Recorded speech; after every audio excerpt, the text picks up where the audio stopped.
Sem exagero, esta é uma das mais belas peças da arquitetura europeia do Renascimento, o claustro principal do Convento de Cristo, em Tomar. Mas este claustro é muito mais do que um tesouro universal da arte do Renascimento. É a construção que rompe de vez com o nacionalismo de Dom Manuel I e abre Portugal ao cosmopolitismo do Renascimento.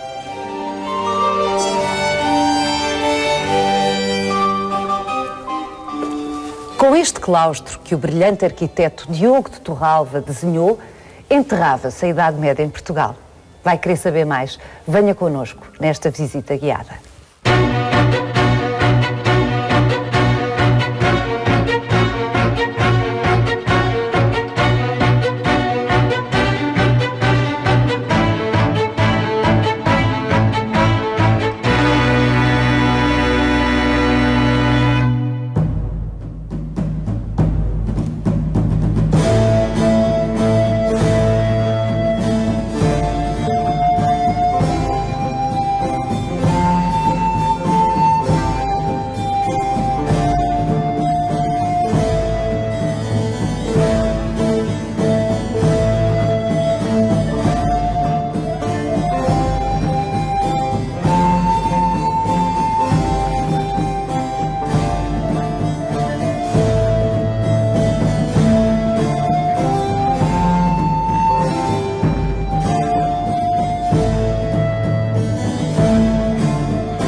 O João Paulo costuma dizer que qualquer estudante de arquitetura devia obrigatoriamente conhecer, visitar, decorar este claustro principal do Convento de Cristo.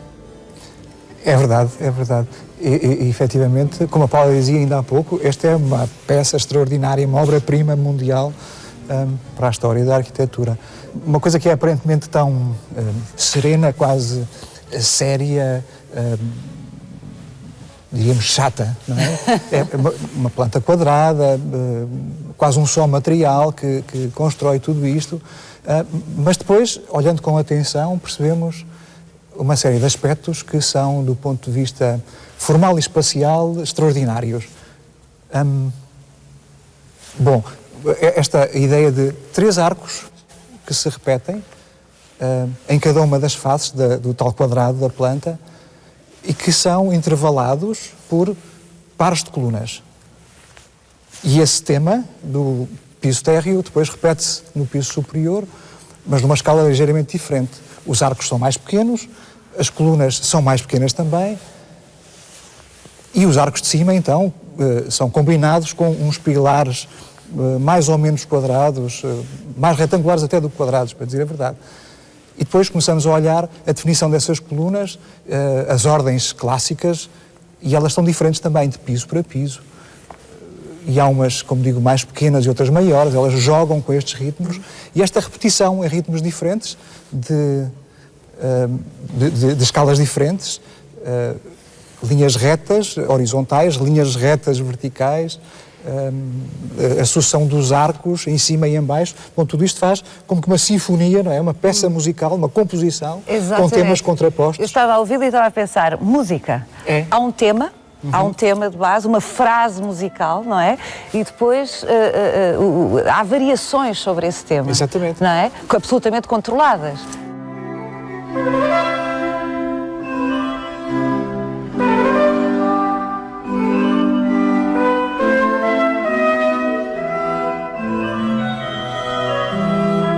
Aqui o controlo, a racionalidade, se quisermos, é absoluta. Não há devaneios, fantasias.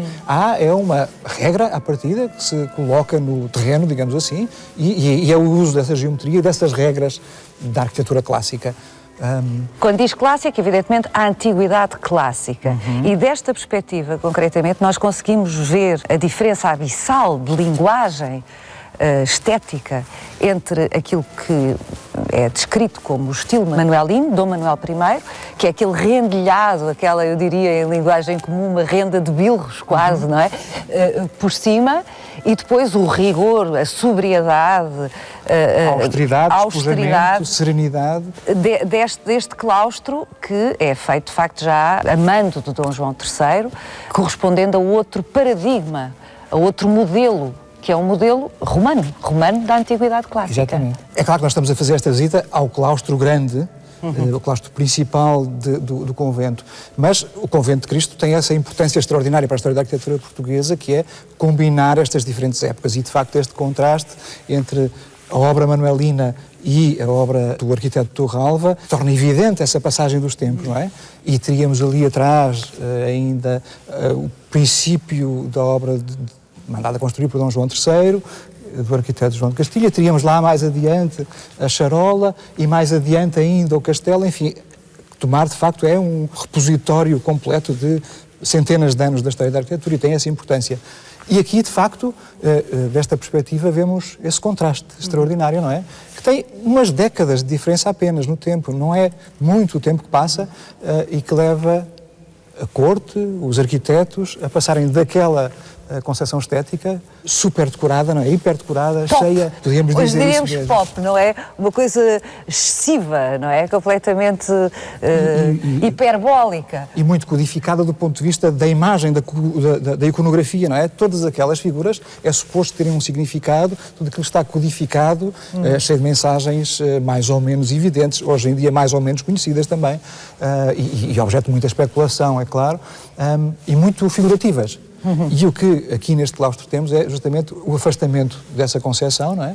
E aqui temos, alguém já disse que isto parecia uma maquete construída.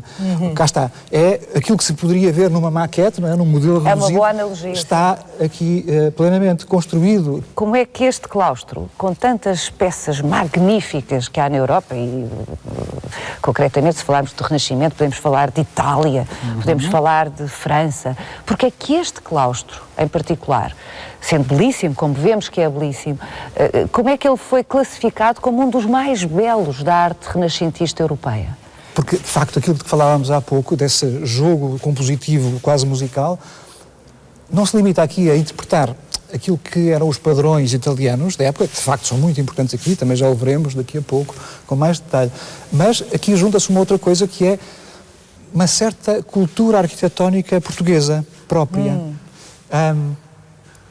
Esta questão da espessura que as paredes têm, por exemplo.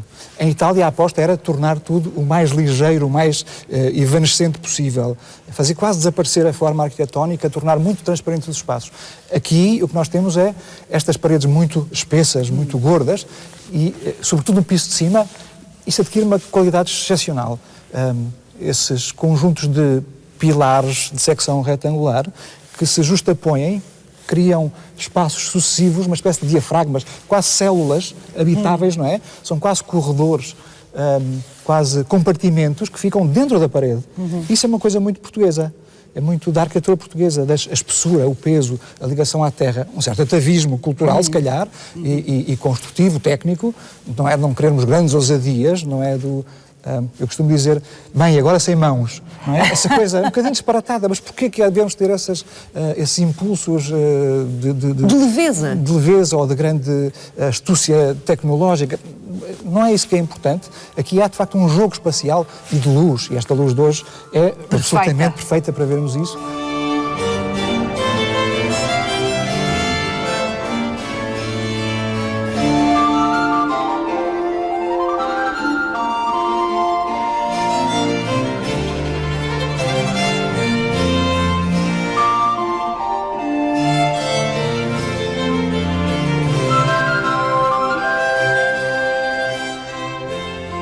O reconhecimento da excepcionalidade deste claustro foi feito por um historiador da arte de referência, Kubler. O Jorge Kubler, justamente, é um homem que vai fazer no final dos anos 60, publicando já em 1972, penso eu, uma obra que ficou como referência para a história da arquitetura, e ele vai ser quem... De uma o maneira, embaixador. Exatamente, e de uma maneira assim, perfeitamente clara, vai colocar o rótulo de obra-prima mundial ao claustro grande do Tomar.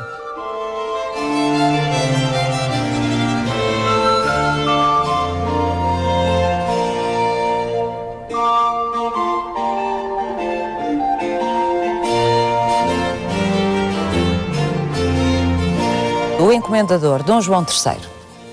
A determinada altura, já no final da sua vida, Dom João III decide que este claustro devia ser reformulado. O argumento usado na altura é de que ele estava incompleto, estava perigoso, estava meio arruinado. Perigoso? Julgo que se diz isso mesmo. Diz-se isso mesmo, mas exatamente é aí que reside a incógnita. O que é que faz com que um monarca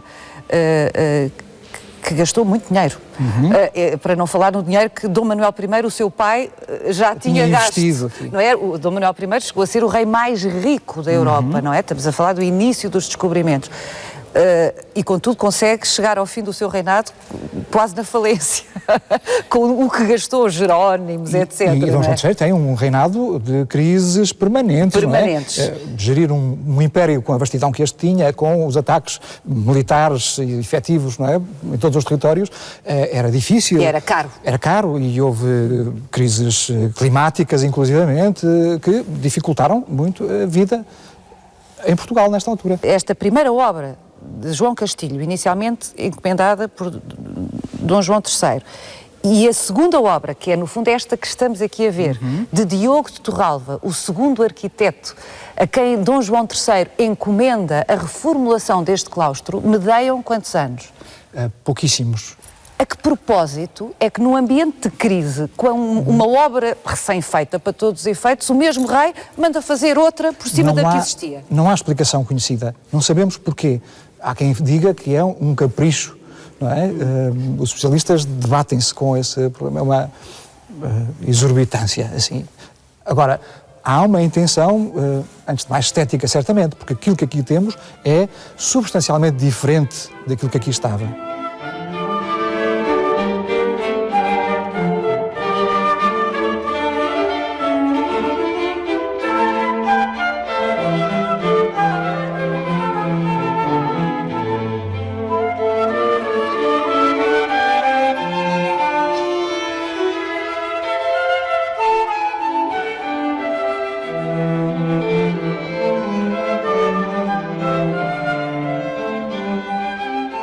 E o que é curioso, por um lado, é sabermos que Torralva e Dom João III vão negociar este projeto ao longo, talvez, de 2 anos. Há referências, embora não saiba com detalhe, há referências a essa negociação, o rei interessado em acompanhar os desenhos, a evolução do projeto, até dar a sua aprovação final. E o rei acaba por morrer antes de o contrato estar assinado definitivamente com o arquiteto. O que significa que houve polémica, ou pelo menos não se puseram de acordo, porque 2 anos a discutir um projeto... Certamente. E vai ser já a viúva, Dona Catarina, que vai finalmente encomendar a obra ao arquiteto, que se constrói tal como a vemos aqui, e que irá ser mais uma vez quase concluída, e só mais uma vez, anos mais tarde, é que ela vai ser definitivamente fechada, já no tempo dos Filipes, já com o arquiteto Terzi, um outro que vem simplesmente fechar a obra.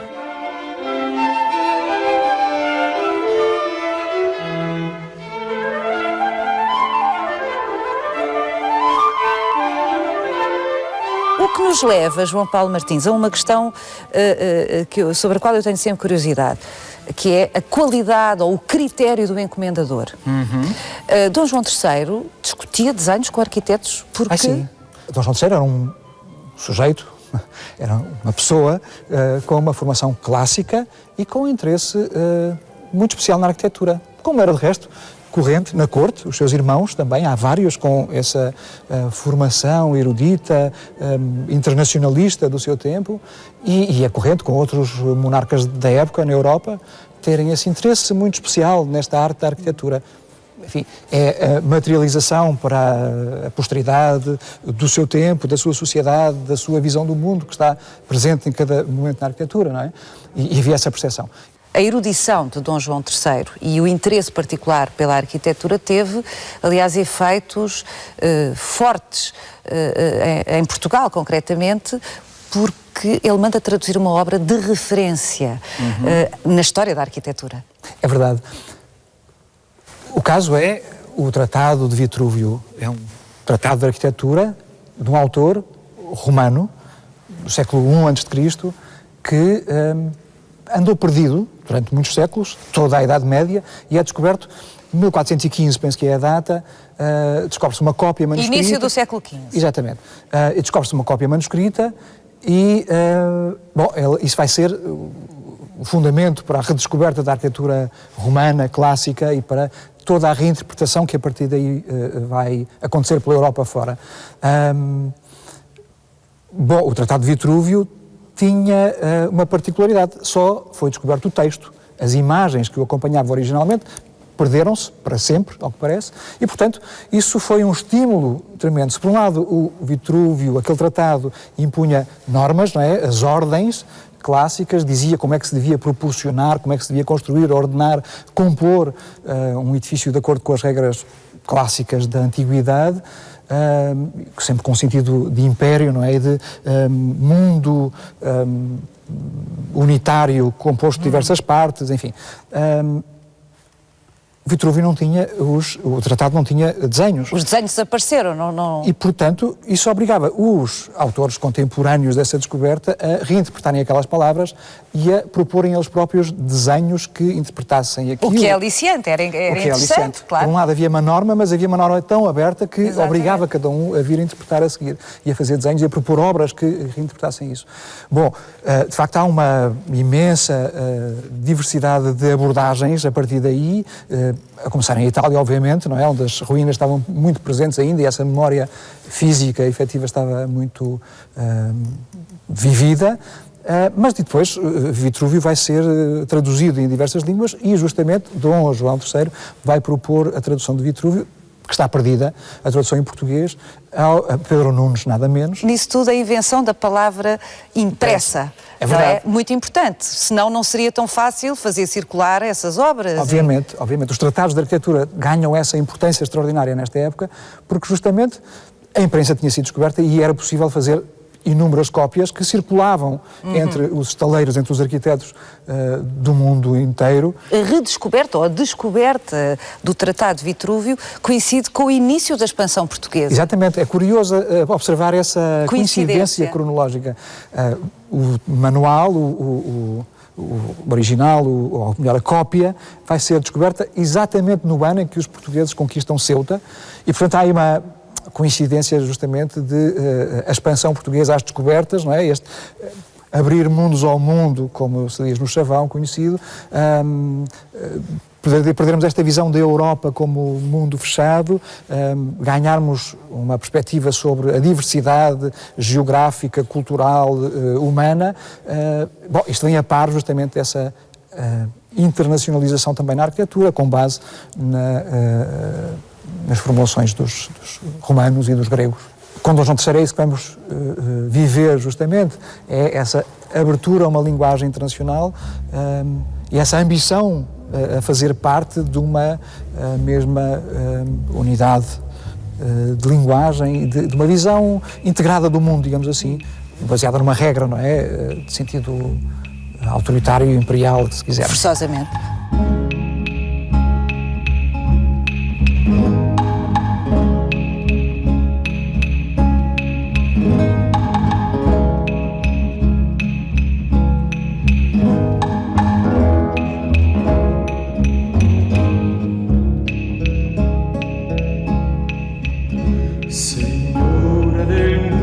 Princesa, seas de tal bueno aparina, aquel soberano supremo Señor, por suma bondad vencida de vos tomé el traje de manso pastor, porque de novia la oveja perdida.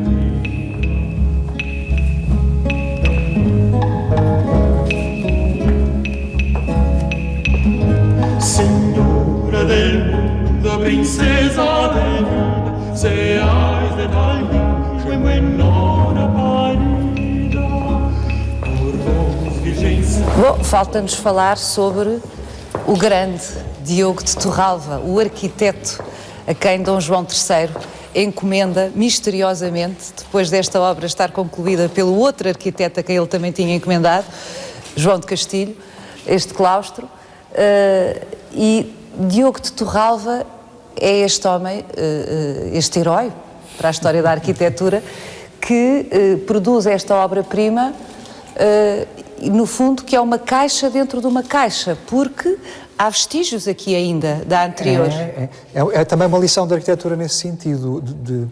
Faz-se uma intervenção num sítio já existente, não é? Vai-se demolir uma parte substancial daquilo que cá estava, mas apesar de tudo deixam-se vestígios, restos, enfim, peças inteiras que ficam nessa periferia, tendo cuidado de manter esses espaços visíveis. É o caso daquilo que estamos a ver aqui atrás de nós. Esta sequência, não é? Portanto, que isto aqui é Torralva, ali é Castilho. Ou é ainda a obra manuelina, duas campanhas atrás, não é? Há como que um respeito, enfim, mitigado, é certo, porque uma grande parte foi demolida, mas há um respeito, há um deixar visível, apesar de tudo, aquilo que antecedeu a obra que era construída.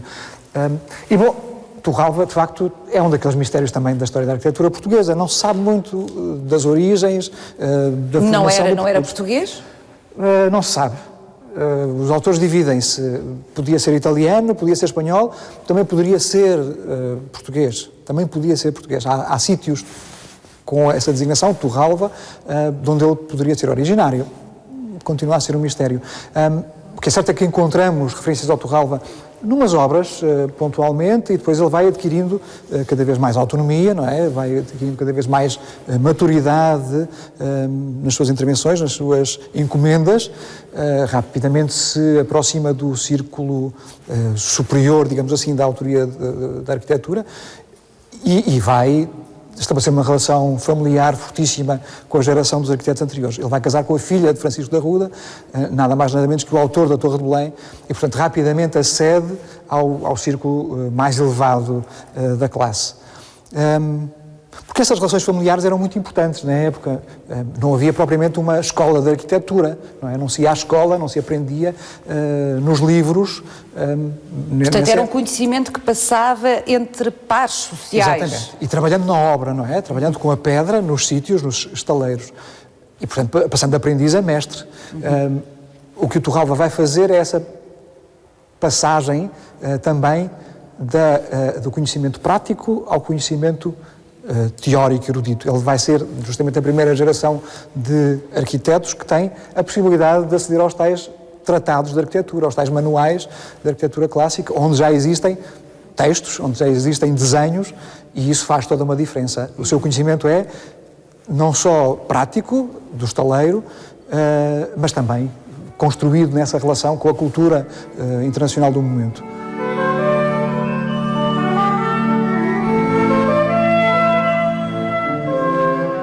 Há aqui uma harmonia perfeita da composição, não é?